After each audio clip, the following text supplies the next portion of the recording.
Cette capsule vous est présentée par la boutique Maixu pour vos peluches et articles décoratifs geek, ainsi que par Evo Retro, distributeur d'accessoires cool pour gamers et collectionneurs de figurines et de jeux vidéo. Ici Sarah de Ciné Techno et voici ma critique de Astérix et Obélix 2XL3, le menhir de cristal pour PlayStation 4.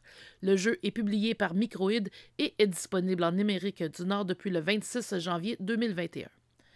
Alors qu'Astérix, Obélix et les autres villageois vivent paisiblement dans leur village, Panoramix reçoit une lettre de son amie Ella Fini de Rire, la grande prêtresse de Toula, qui dit qu'une menace plane sur son peuple et lui demande de ressortir le menhir de cristal de sa cachette, un menhir doté de pouvoirs magiques auquel s'intéresse Jules César.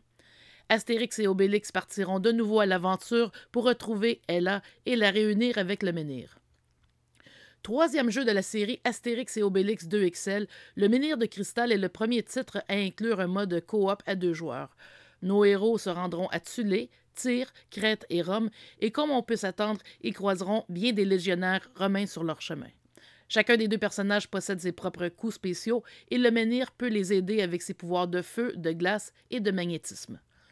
Le menhir de cristal est un jeu divisif qui pourrait être peaufiné. Les séquences de plateforme demandent beaucoup de précision et il est difficile de bien jauger l'emplacement des personnages pour éviter qu'ils tombent. On retrouve également beaucoup de casse-têtes environnementaux du type où il faut placer Astérix sur une plateforme qu'on fera déplacer par Obélix pour qu'Astérix puisse atteindre un levier haut placé. Les combats exigent de bien utiliser les pouvoirs spéciaux, surtout lorsqu'on se retrouve face à de nombreux ennemis. Malheureusement, la jauge de puissance s'épuise vite et c'est alors qu'on risque de vite perdre des cœurs. Les voix sont correctes sans plus. Jean-Claude Donda fait un très bon travail dans le rôle d'Astérix et il sonne sensiblement comme Roger Carrel, tandis que Guillaume Briat tire moins bien son épingle du jeu en tant qu'Obélix. Même si on finit par s'habituer à sa voix, il sonne un peu différent de Pierre Tornade. Quant aux autres personnages, leurs voix ne sont pas du tout comme dans les dessins animés classiques.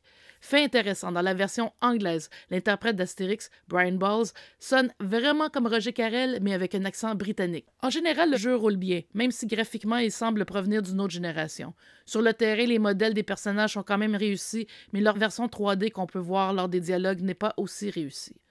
Sans être mémorable, la musique est plus appropriée pour le monde d'Astérix que dans Astérix et Obélix 2XL. Astérix et Obélix 2XL3 n'est pas un très long jeu si l'on se contente de faire les quêtes principales.